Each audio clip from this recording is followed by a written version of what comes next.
Good morning. Thank you for coming out. My name is Dana Bente. I'm the U.S. Attorney for the Eastern District of Virginia, and I'm here with Virginia Attorney General Mark Herring and our local and federal law enforcement partners. We're here to announce the guilty plea of Gregory Hatt. Mr. Hatt pleaded guilty to heroin distribution resulting in death. For that, there's a 20-year mandatory minimum penalty of incarceration. This is a tragedy for the victim and her family, but also for Mr. Hatt. But we're not here. Our message is more important than just one criminal prosecution. Our message concerns the hundreds of deaths from heroin overdoses across the state of Virginia and the thousands across the United States. One of the problems with heroin, and there are many problems, but certainly one of the problems is when someone traffics in heroin, distributes it, it's not a matter of if someone will die, it's a matter of when. If you distribute heroin, someone will eventually die from that. And so we have a strong partnership with the Attorney General and his office across the Eastern District of Virginia. And we're going to focus our resources and add resources to see against those who are trafficking in opioids and heroin, especially when they result in death. But make no mistake about it, prosecution, although an important part of this, is only one part. We also recognize the need for education, prevention, and treatment. And I'll conclude by thanking you for your efforts to educate your viewers and readers about the problems of heroin addiction. Thank you. I'll turn it over to Virginia Attorney General Mark Herring. Thank you, Dana. As Attorney General, I have seen firsthand the tragic impacts of the heroin and prescription drug crisis that is claiming the lives of far too many Virginians and touching families in every corner of the Commonwealth. I have spoken with so many mothers and fathers who have had to bury a child, brothers and sisters who have lost a sibling, and friends and family who are struggling to continue after the death of a loved one due to heroin and prescription drugs. Last year, or 2014, 728 Virginians died from heroin and prescription drug overdoses. And that is tragic and it is heartbreaking. And I've also seen that it is not just heroin, it is also prescription drugs. The heroin and prescription drugs is really an opioid addiction epidemic. And this addiction can start sometimes from something as common as a car accident or a sports injury or a surgery, and prescription painkillers are prescribed, and the person can develop a dependency and ultimately move to the cheaper and more potent heroin. Now, in my office, we've been working on this for almost 2 years. We started developing a multifaceted plan in the summer of 2014. We worked on a public awareness campaign to try to let folks know how serious this crisis is. We know that if we're ever truly going to get this problem turned around, we've got to have very robust prevention, education, and treatment components. We've just released a cutting-edge documentary called Heroin, the Hardest Hit, which is being shown in schools and in churches and communities all across the Commonwealth, and it is one of the centerpieces of our prevention and education efforts. But enforcement and prosecution also has an important role to play, because when you're talking about drugs this dangerous, this addictive, and this deadly, all it takes is a few bad actors to create a real public health crisis. Working with U.S. Attorney Dana Bente's office and our other federal, state, and local partners, I am going to be relentless in going after and holding accountable dealers and traffickers like Gregory Hatt, who profit off of addiction and put this dangerous poison out on the streets.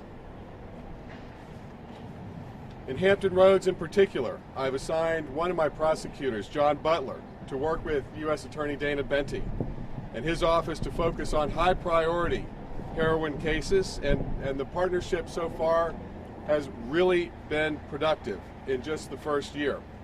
In the last year and a half, we have worked with our local and federal partners to prosecute more than 28 cases against dealers and traffickers involving more than 95 kilograms of heroin.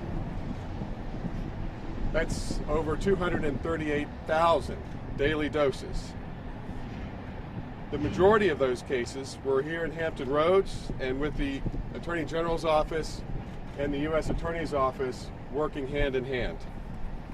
That kind of approach is really groundbreaking for the Attorney General's office. Having that kind of capacity and this kind of state-federal coordination is especially important in cases like this one involving Gregory Hatt, whose callous actions have caused a death. And that is a different and more severe crime than just possession. And we are prosecuting those at the federal level because interpretations of state law makes it difficult for us to pursue these cases in state court. And one of the other actions we've been taking is bipartisan legislation to address the heroin and prescription drug crisis. One of those is to give state prosecutors that same tool to prosecute a drug-induced homicide. That almost passed in the last session. It got hung up in a conference committee toward the end of the session. We're working in a bipartisan way again this year, and I'm hopeful and confident, optimistically, that we will get this passed this session. We also worked on two other laws that received bipartisan support. One was to expand the use of naloxone, which is a drug that can reverse the effects of an overdose almost immediately, so that every local law enforcement agency can use it. And also it's coupled with a Good Samaritan law to encourage people who are in the presence of someone having an overdose to stay and call for help. Sometimes, unfortunately, far too often, someone who is in the presence of another person having an overdose doesn't call for help because they're afraid they're going to get into trouble. We want to make sure that they call 911, offer help, and then that way we can help save lives and get them the treatment they need. So this is really going to take a multifaceted approach: prevention, education, treatment, public awareness, but also enforcement and prosecutions against dealers and traffickers who put this dangerous drug out on the street. And I want to thank U.S. Attorney Dana Benty for his continued strong partnership, and encourage that he wants to continue to work with us on it. Take questions. The parade of people that you had come to 74, you had one person after another. How much of an event would you say you have put in the heroin trade in Hampton Roads, or is it just that vast that it just continues to be just as bad as always? As the Attorney General said, we've taken a lot of drugs off the streets, and we've taken off a lot of people who have distributed those drugs. So I think that we have made some progress, but that we shouldn't fool ourselves that there's a lot of work to be done. Why do you think you're seeing the majority of these cases in Hampton Roads? What is it about the region? What can you point to? Well, first I'll say this is not just a Virginia problem. It is happening up and down the East Coast and in the Midwest and other places as well. And it is truly touching every corner of the Commonwealth, and Hampton Roads is not immune to it. So in Hampton Roads in particular, it could be a combination of the interstates, the ports, but I am committed to work with the U.S. Attorney's Office, with local law enforcement, with advocates, with the community on this multifaceted approach, because it's going to take everyone working together. heroin and prescription opioids are so addictive that it is going to take this coordinated effort on the part of a lot of people, and it is going to take time for us to get it turned around, but we are making progress. Where do you think the heroin is coming from? The heroin in large part comes from Mexico. What can be done to stop it from coming in our area? You mentioned some additional resources to help combat this problem. Can you specify a little bit more what kind of resources you're talking about? Well, we just redirected our resources. In addition to, as the Attorney General said, John Butler, who's been working on this for a year, we've also had our assistant U.S. attorneys focus more of their efforts on it with our investigative partners. Do you believe a lot of these overdose cases are stemming from prescription drug overdose? Prescription drugs, when the victims are running out and then they're turning to heroin because it's cheaper, possibly? Addiction can start in a lot of different ways. Sometimes it can start from prescription painkillers being prescribed, and a patient can develop a dependency. When the prescriptions run out, they turn to buying those painkillers out on the street, and then in time move to cheaper, more potent, and very deadly heroin. But it can also start in other ways from other drugs, and what we really want to do is, in addition to going after the dealers and traffickers who put this stuff out, we also really have to redouble our efforts on prevention and education and let people know how addiction can happen. We have to work on changing the stigma so that people understand that if they are struggling with an addiction, that there are a lot of caring people who are ready to help them, and there are a lot of examples where folks who have struggled with addiction through treatment have been able to get through it and live very productive lives afterward.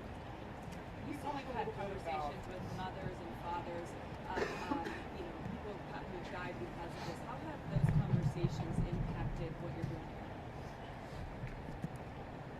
doing? In so many, talking with the mothers and fathers who have lost sons and daughters, and talking to family members has really impressed upon me how it can happen to anyone and any family. One of the first things I did when I took office was to go on a public safety tour all across the state to meet with local law enforcement. I was really struck with how many agencies said this was a significant and growing problem. And right at the end of that, I was at a Fraternal Order of Police dinner, and a woman came up to me and told me that she and her husband had lost their daughter just a month earlier, and this was in early 2014. And we talked about her daughter. She was in her early 20s, and that's when I saw, and I saw that they never thought it could happen to them or to anyone in their family, but it is happening in every corner of our Commonwealth. And that's why I want this video to get out, the documentary. I want community groups, I want churches to show it, schools to show it, and get every family in Virginia talking about it. They need to talk about it now, not 6 months from now, not a year from now, or when there is a tragedy, but they need to talk as a family about how serious this is. Yours? Yeah, I wanted to ask, I know that you're finding a lot of heroin into a couple of other drugs. Can you talk a little bit about what you're seeing and then how that's affected the prosecution? Well, the most dangerous cutting agent is fentanyl, which is extraordinarily powerful. And when you get a batch of that and some heroin, you notice it immediately because the deaths can just skyrocket. So that is the most basic concern. Another concern is the heroin that we're seeing in some instances is so potent, and when you have people do not understand how it is or understand how many times it has been cut, so that also can create fatalities.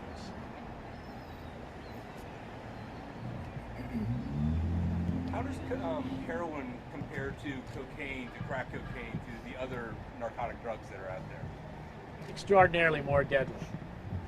And I also want to say, because in my prior remarks, that there is a role for the medical community here too, and they're starting to engage. You all might have noticed last week, the FDA notified that they're doing a full-scale review of opioids and the advice that they provide to the medical community on the use of Vicodin, Percocet, and Oxycontin. Can you talk more about how prosecution and law enforcement efforts have evolved to meet this crisis, to address this crisis? Well, we in my office, at least the first recollection I saw was in Northern Virginia, where we had some narcotics distribution, heroin resulting in death, and that was in '07. And since then, we have just seen a steady increase in the use of heroin and the death that has resulted from it. And law enforcement has, focused its efforts.